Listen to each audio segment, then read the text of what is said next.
You are listening to the Yoga for Balance podcast. I'm your host, Heather Jurdy. Thank you so much for tuning in and listening. As usual, I'd love to start our episode by just sinking into the present moment with the breath. So wherever you are, let's take a nice full deep breath in. Fill your belly, your chest, all the way to the top. Open mouth, exhale, let go. Take two more like that. Fill your lungs to capacity. Sigh, release, let something go here. One more, your deepest breath yet today. Hold in a relaxed way at the top. Sip in a little more. And open your mouth, let it go. Good, I hope you're feeling even more relaxed, present, and ready for this week's conversation. This week on the show, we have Hannah Block of Union Yoga in San Diego.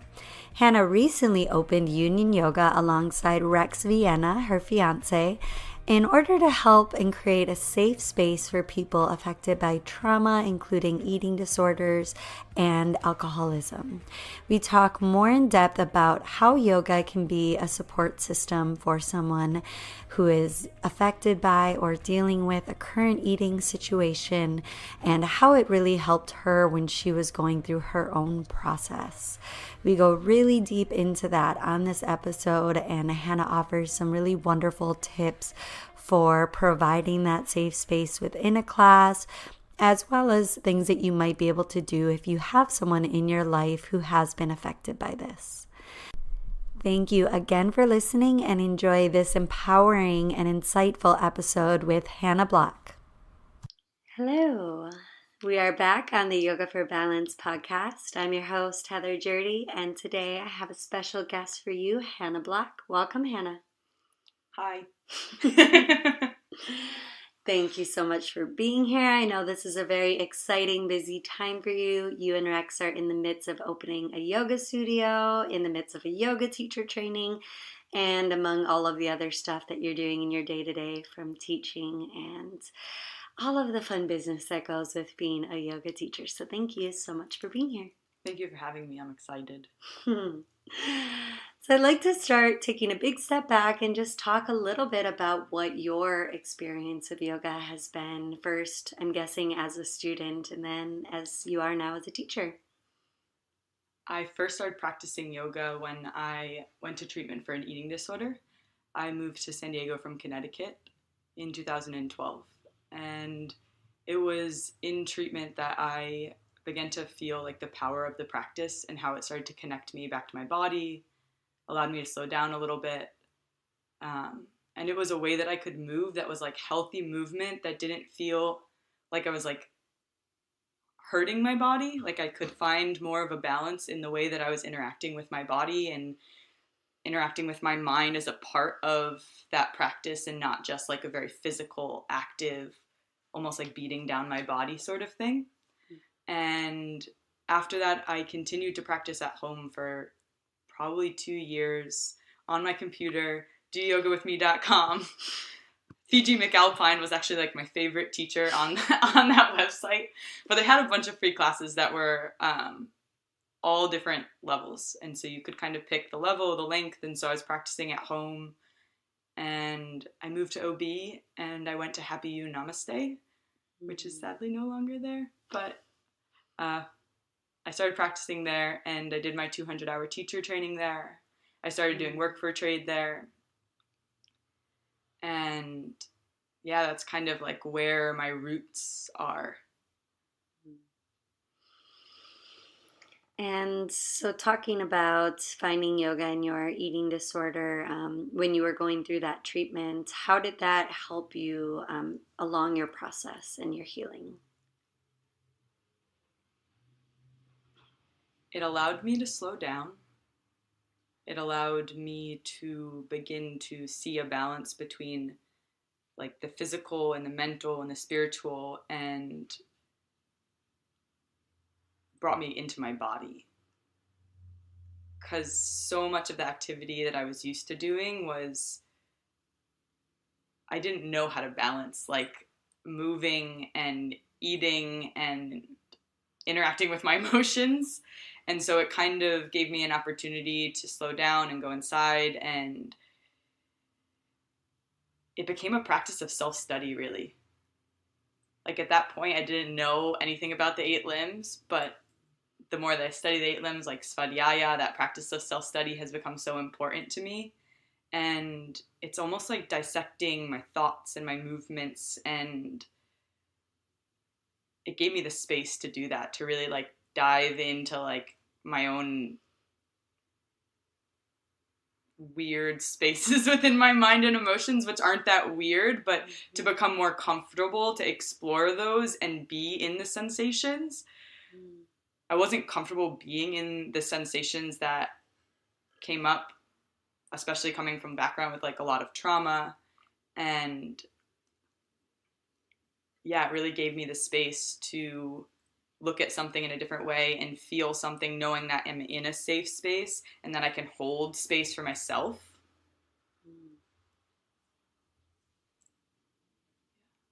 Yeah. And how might you tell if someone you love is struggling with this, and maybe yoga could be a tool to help them? That's a tricky question. Mm-hmm. It's a tricky question.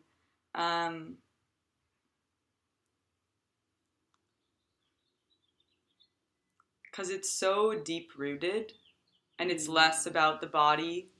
There's like this big misconception that it's all about the body, and that's what the control becomes. And so much of that control comes from other things being out of control, and those are things that like are never necessarily going to be in that person's control in a direct way. And for me, it was a lot of depression, and it was almost like this slow suicide in a way.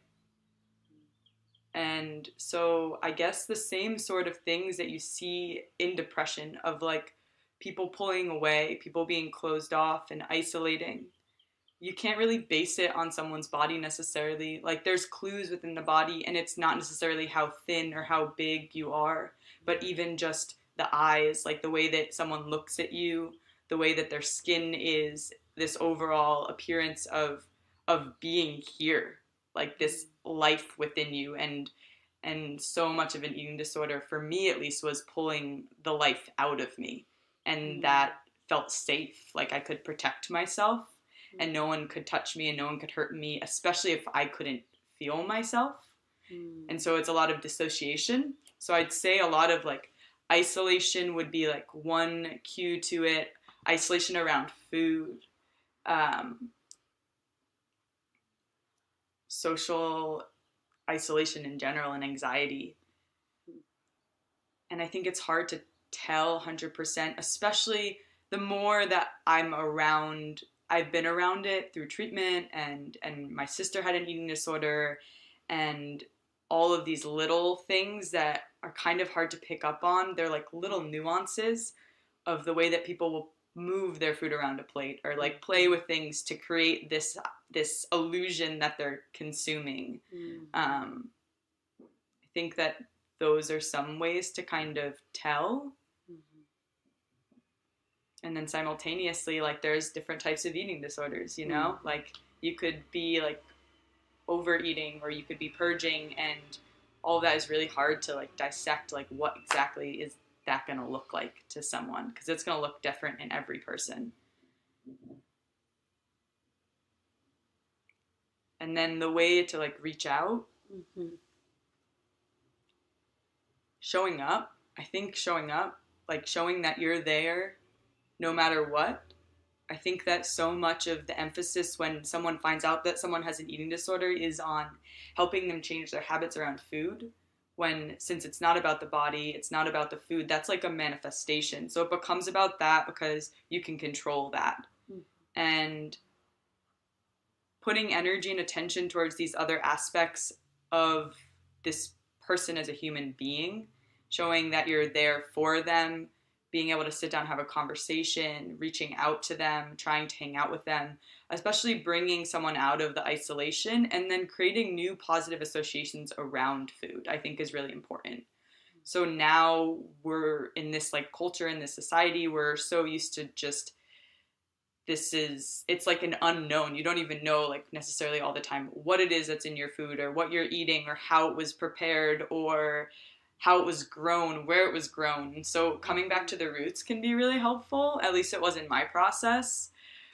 Knowing where my food is coming from, being a part of making my food, but making it with people or surrounded in a new environment, new association. So like coming from a space of most likely a lot of trauma around eating necessarily. Like for me, a lot of my family dinners were not really family dinners, and most of the time like a lot of plates of food got thrown away and there was fights, and so I had all this like anxiety around eating, and then I had this mirrored to me of like, if you're upset you don't eat, and so I was like, oh, okay, like if you're upset it's normal, if you're upset you just never eat.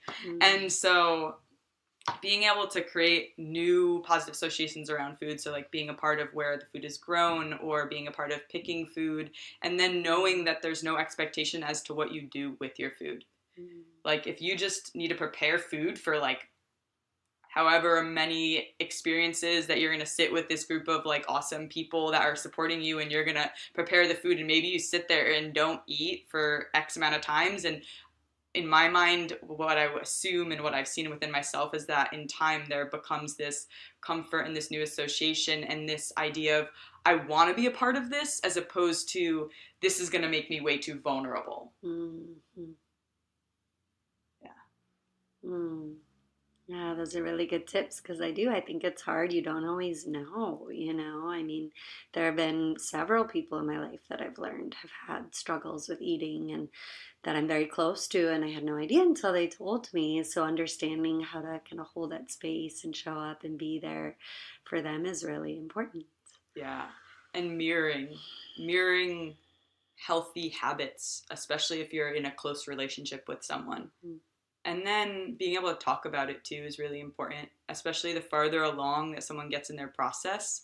For me, being able to talk to people about their own experiences with food, because I was so confused. I didn't really understand like what I was supposed to do, and treatment centers have a very interesting approach, and it becomes all about the food, and almost like you don't have any control in that, and they're taking the control away to kind of like force this point of like, you don't need to control this, but simultaneously it takes away the power from the individual. It took away my power, and then the habits that I was taught were not necessarily like a balance of, from where I came from, to like this like space of like, feel what you need, or like it was like so much of, you don't know what you need and you can't really trust yourself or your body at this point, and so you need to do this.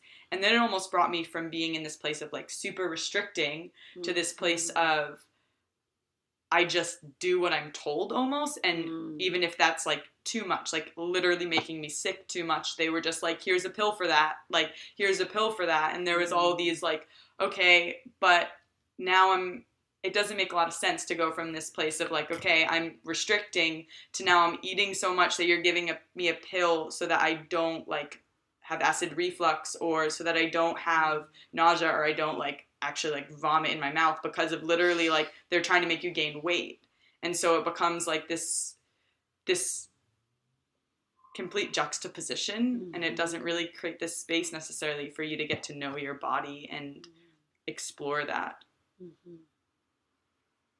Which yoga does such a great job of doing. Yeah. So it's really beautiful that, that you found that at the time where you really needed something else. That, okay, this was a start. It was something, a path to go down. Do you think, would you recommend people going to that sort of clinic if they think they might need that? Or, I mean, is it so individual depending on the person? It's definitely really individual. I think that although I had some not so positive experiences within going to treatment, that for me, simultaneously, it was the right thing to do because I had no idea what I needed to do. Like, I was at a point of, I'm pretty sure I'm going to die soon. And at that point, like, I didn't even know how to eat. Like, it sounds really stupid, but like the first day I went to treatment, I remember them being like, okay, you're going to go downstairs and you're going to pick some food out. And I was like, I just literally had no idea how to do that. I didn't know. It was like a complete unknown. I had built up all of these barriers, and it had become such a habit to move in a certain way that I physically didn't know, like, food to mouth, that action was, it was so overwhelming that I couldn't really, like, process that. And so for me at that point, I really needed that help. And I think there's a lot of benefit in being around other people that are struggling with the same thing that you are. This normalizing of it and realizing more of the roots, even if the way that it's being dealt with isn't always the best. And I think it depends on the treatment center too. Like, there's some treatment centers that are way, way more clinical, and then there's some treatment centers that do give you more freedom. Like, one treatment center I went to, which actually sadly isn't open anymore, but you would cook for yourself some of the time, and so you started to build these new positive associations, and you would grocery shop, and one of the biggest things is like this integration back into reality after treatment. It's like there's no, like, you go from this place of like, here is your meal in front of you, like one of the treatment centers, like, you have no choice in your food, you're not a part of the preparation, a plate gets put in front of you, you can't ask what's on the plate, like, you can't ask anything, and you just are supposed to eat it all. To then, I have to go out into the real world, and I'm supposed to now get myself the food and prepare the food and sit with myself and eat it. And so, yeah, the community base around that can be really helpful. And I think finding a space that you're doing your own research, if you are struggling, like taking the time to find what feels like it could fit. And there's never a point that it's 100%. Like, one of my mantras used to be, when you walk to the edge of all the light you have into the darkness of the unknown, one of two things must happen. You will have something solid to stand upon, or you will learn how to fly. And that's like something that was just over and over and over in my mind that kept me kind of taking the next right step of like, something's gonna be there. Yeah, one step at a time, not being overwhelmed. And like you said, maybe it's that center, maybe it's starting yoga, a couple things, letting people know in your life, I think, that this is happening. So like you said, normalizing it, like making it into reality and admitting that there's something going on and that you could use some support, I think could be a big help too. Definitely saying something. Taking the stigma and the fear away, or dissipating it slightly, I guess. Because it's a secret and you hold that as control. So much of it is control. And so once your secret's outed, it's a tool. Any addiction is a tool until it stops losing its purpose, until it stops having its benefits. So at one point, my eating disorder saved my life. And then it got to the point that no matter what, it was going to get to that point, but it got to that point that it wasn't saving my life anymore, and now it was just killing me. But at one point, that was my lifeline. What other ways did you find, so continuing a yoga practice, integrating back to real life, are there any other tips that, so anyone that's maybe gone through something like this recently, that's trying to figure out this day-to-day? Therapy definitely helped me a lot. And finding a therapist that I resonated with and felt connected to, and that took a really long time. I had gone through many therapists when I was in Connecticut, and it was actually my first therapist that I met when I went to treatment in San Diego that I've now been with for 7 years. And like, I don't go as frequently, but I still go, and it's just a part of like my personal care and like my self-care practice. So therapy for sure helped. Nature, going into nature and reconnecting to nature and moving my body in ways that wasn't necessarily always to get a certain result, but instead to connect back to my body and to have healthy habits, you know, like healthy lifestyle, thinking of exercise less about calories or making something out of my body and more about a healthy lifestyle. Other things that were helpful. I went to a lot of meetings. In my early recovery, I went to a lot of meetings, and you know, the 12 steps have power in them, and this giving back, like that has always been really important. And that's like part of the 12 steps is like you then are offering something back to the community. And it gives you a sense of responsibility and a sense of power simultaneously.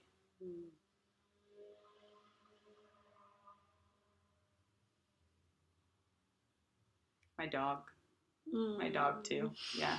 Having something, like, it's really what it is having something that gives you a purpose. And on the days that I was too depressed to get out of bed, it's like, I gotta get out of bed, man. The dog is gonna go to the bathroom on the carpet if I don't.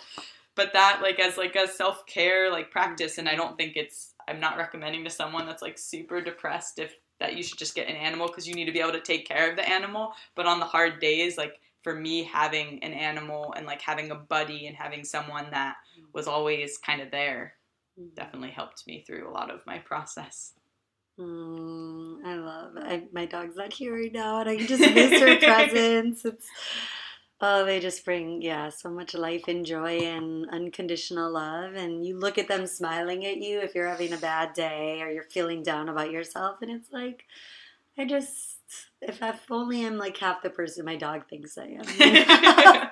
I'm doing okay. And you can get you outside.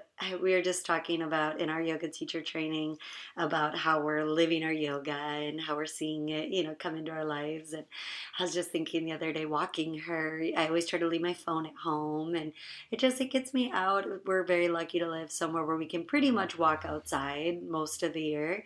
And so I'm walking her out, and it's beautiful weather right now, and she just stops to smell things. And I'm like, she just wants me to stop and enjoy this and be present. And I notice the most beautiful flower and the most gorgeous bird chirping ahead. And it's like, if it wasn't for her, I would not be taking these walks. And they really turn into a moving, walking meditation and presence and that connection to nature. And it's just so refreshing. It's like, there's so much more than me and my problems and my stories that I can get so caught up in, Yeah, I think of dogs almost as like, I have lots of different ideas of ways to kind of work with eating disorders and treatments and stuff like that. And one of the things that I thought of was working with rescue dogs, because we're really good at sometimes we're really good at like observing other things and taking care of them, but sometimes we can't really apply that to ourselves. And if I think about a dog, like a rescue dog, especially one that's like, you're kind of rehabilitating them as you're rehabilitating yourself, and you can kind of eat when the dog eats, and you bring the dog out to like exercise, but when the dog gets tired, you're like, oh, okay, like I need to stop now. Whereas sometimes that like stop wouldn't come if you didn't have something else there that was like, oh no, but like I'm gonna lie down now. Like the dog's like, I'm gonna lie down, and dogs like nap, they rest, they have this like really like balanced approach, because they're not like cats where they sleep all day, but they kind of push you to, I don't know, see your own rhythms a little bit more. Yeah, that's funny. Sometimes Izzy just wants to sleep all morning. Like, come on, you can get out of bed now. My dog, I guess, is really hyper. She decides, though. Sometimes she'll get a little burst of energy and want to go all out. But I do also try to remember she's 10. Maybe she shouldn't go for a run around the bay with me. Yeah. Or a little bit of a shorter one. And so now you're offering a really interesting way of helping people that may have an eating disorder to find yoga, and also other trauma that people may have experienced. You've created and are holding space for that. So I'd love you to talk a little more about the current project that you're behind. So Rex and I are opening a yoga studio in Hillcrest, and it's called Union Yoga. And what we're doing is donating $1 of every visit and $3 of every month of membership to a fund called the Union Yoga Fund. And we're going to use that money to offer sliding scale yoga to people struggling with eating disorders and alcoholism. Both of us have found yoga, meditation, breath work, all of these practices really beneficial in our recovery process. And it's not super accessible to a lot of people. And we want to create a space where people feel safe. A lot of studios, there's almost like this marketing of yoga as being like this unattainable thing in some form. Like, it means you're on the beach and your life is perfect and you're in a bathing suit and you're doing yoga in the sand. And that's not what it is for me. And I think it creates some intimidation to come into that space, especially when you're not feeling good about yourself. When you may be depressed or you may be super anxious and like socially feel uncomfortable and you're not comfortable with your body, and coming into a space that you feel is this almost ideal. And so we want to create a space that feels welcoming, especially to people struggling in their life. And I know that at that point in my life, like, I couldn't afford to go to yoga. But if there was something like I got to do work for trade, which was like a gift to me. Like, I'm so grateful for that. And the same thing for Rex. Like, he got to do work for trade. And that opportunity, it gave me responsibility. It's not just that I was receiving something for nothing, but I had to commit. And so the reason that's not just free yoga and it's sliding scale is so that the importance of feeling that responsibility, it's like the same thing as like the 12 steps when you're giving back, you know? You have responsibility, you have a commitment, and you kind of hold yourself a little bit more accountable and you feel a little bit more accomplished, a little bit more of a purpose. And so being able to sit down with someone and be like, what can you afford? And if it's $3, it's $3, and that's awesome.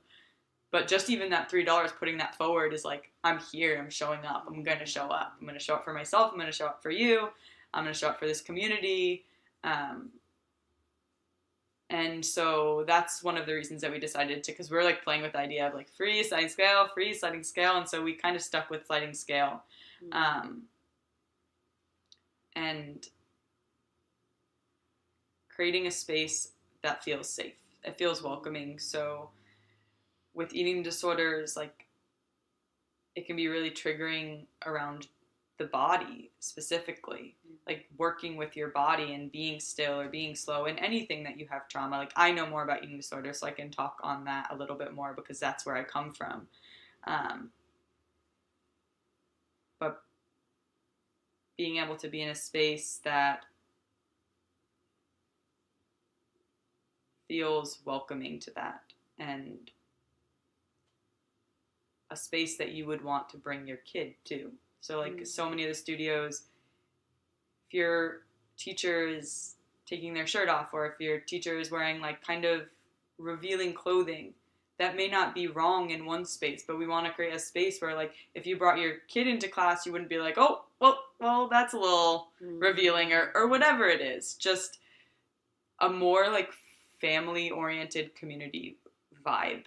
And that's what I really found in Happy You too. And so like that, to me, what Carson and Mitch did in that space holds like a really powerful place in my heart. And it inspires me as I move on and create my own vision of a space.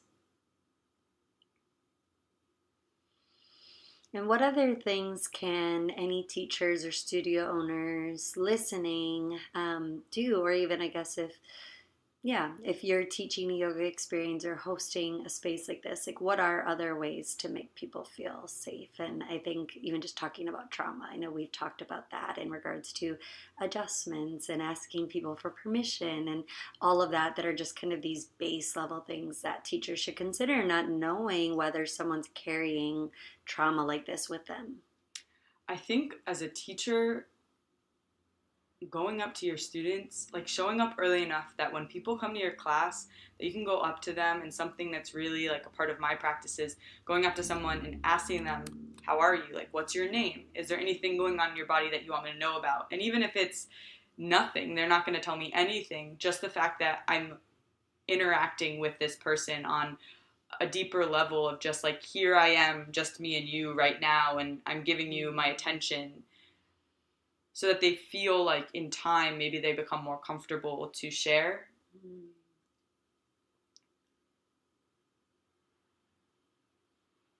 In my training with Leslie Kaminoff, he said, I'm pretty sure this is from Descachar, but he said that the relationship that you have with your student is more important than any of the techniques that you're teaching them. And that was really powerful for me, because I feel that my relationship with my students is more important. So I think taking that time to say hi to your students and learn their names and learn something about them. Like you said, asking permission for adjustments, because there's a balance of giving someone their own space to experience what it is that they're experiencing and helping them and assisting them. And then the types of touch, like coming from trauma, like light grazing touch along the skin can feel really uncomfortable and triggering. So when you're coming in to give an adjustment, feeling like you've already asked them, they know that you're coming in, making some sort of sound, especially if their eyes are closed, so that they don't get scared. And then like a good pressure, like a good, like, I'm here, I'm not too much, I'm not too little, but I'm here.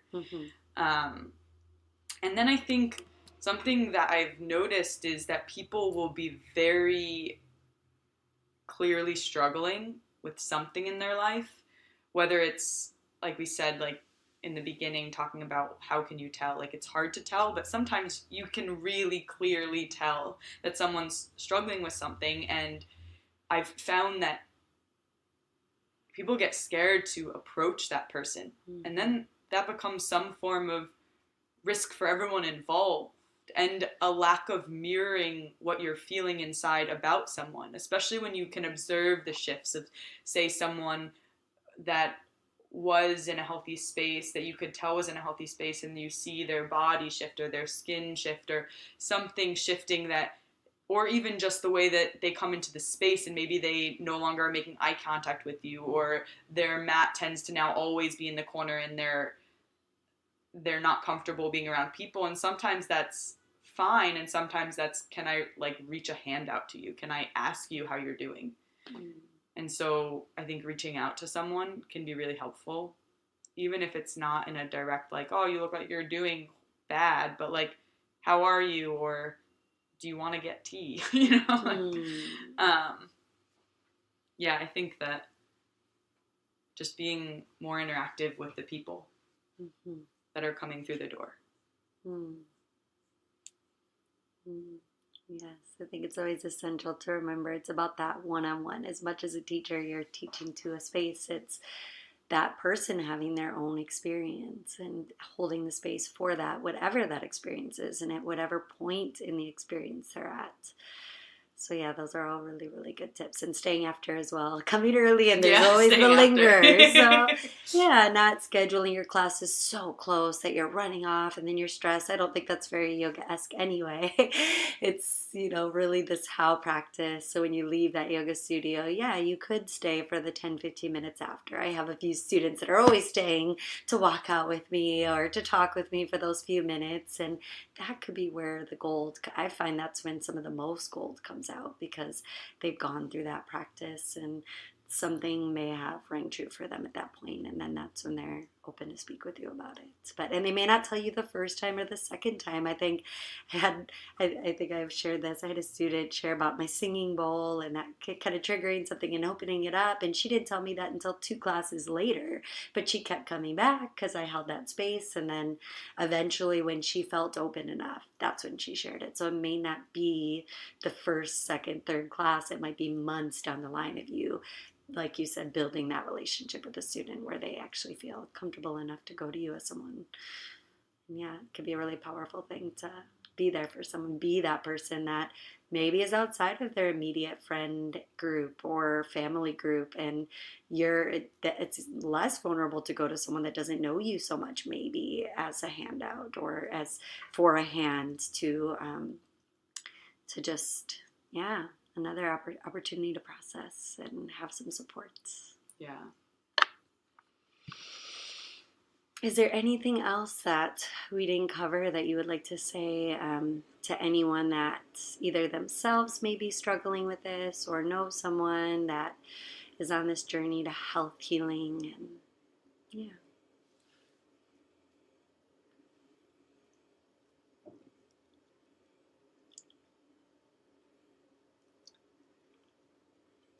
I think the main thing that I would want to say is that it's not comfortable to go through the space of diving deeper into where the habits are coming from.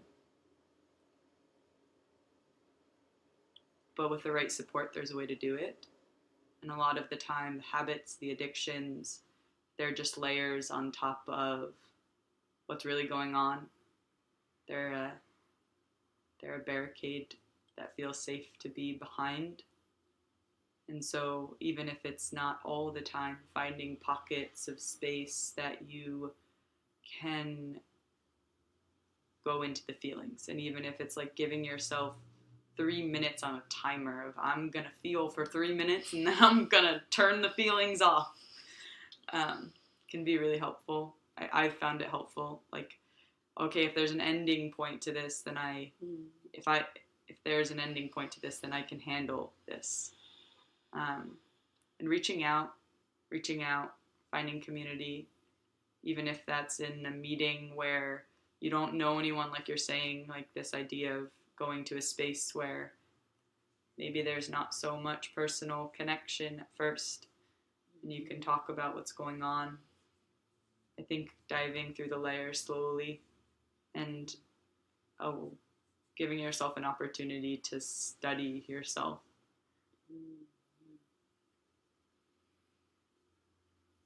Yeah, I say at the end of all my classes, may our practices be more clever than our habits. And that was something also Leslie Kaminoff training. But that idea for me holds like a lot of power. Can my practices be more clever than my habits? Like, can I change as everything around me and within me fluctuates?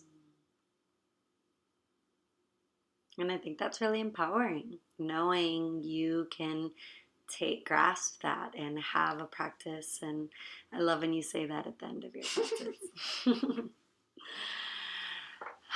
Okay, so my last 2 questions are, first, a 10-minute tip. Do you have something you would recommend for anyone listening at home, 10 minutes of something they can start doing today to find a little more balance?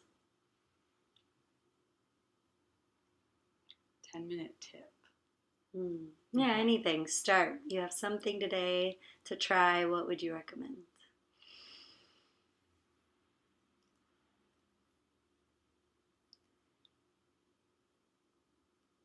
I think that stillness is important and extremely hard.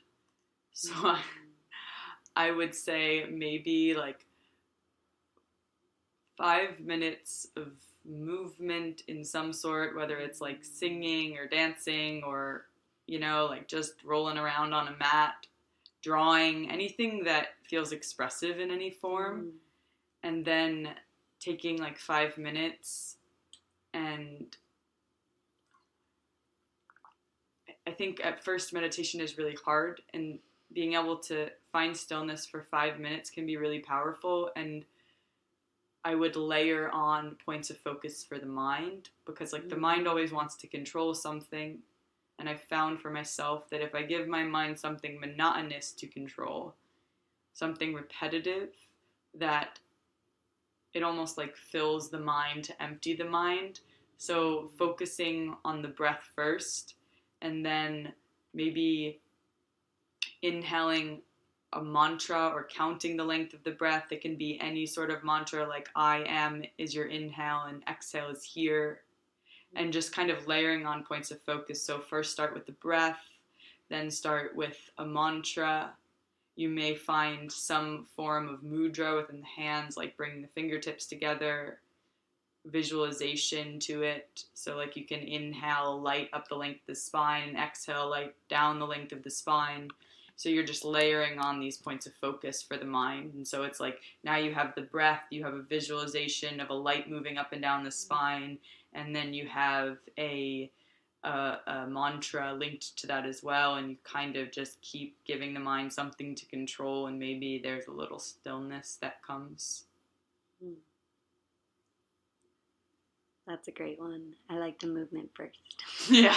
Anytime I try to sit right in my meditation, like this morning, I finally, nope, I'm rolling the yoga mat out first, some sun A's at least. I like to get right to it, so I don't skip it, but I do. I find I'm just so much more peaceful if I just get a little movement out.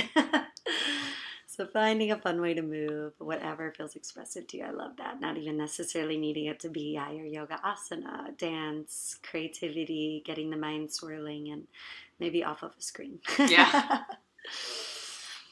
So finally, last question. What does balance feel like to you? Balance, I feel like it's change. Like this ability to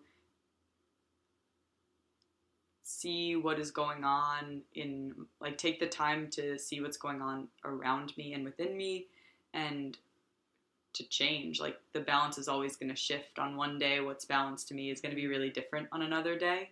And so giving myself the room, the space to oscillate or to fluctuate.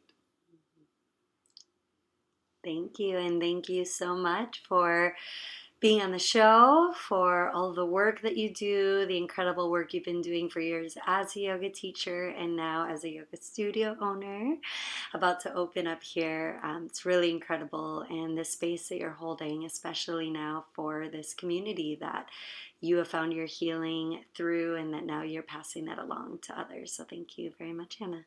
Thank you for having me. Namaste. Namaste. Also, where can our listeners find you? If you go to unionsd.yoga, that's our website for Union Yoga, and you can find all the information when we're opening and pre-sale deals, all the fun things, schedule, all the teachers. It's in the process right now, so you may go and it's not completely done, but unionsd.yoga. Yeah, I think by the time this will be out, the studio will be open or close to opening. So you're the first to know. So thank you again, Hannah. And be sure to check that out. I will link everything up in the show notes at vintantra.com, vintantra.com. Thank you. Thank you again, Hannah, for being here on the show, and thank you at home for taking the time to listen. I know there's a lot of ways you can be using your valuable time, and the fact that you're taking your yoga off the mat and into your speakers means so much. So thank you again, and Union Yoga is now open if you'd like to check that out in San Diego. The show notes will include links to the studio so you can check it out. And if you appreciated this week's episode, be sure to subscribe wherever you listen and share the love by leaving a 5-star rating and review while you're there. Thank you again for listening, and until next time, Namaste.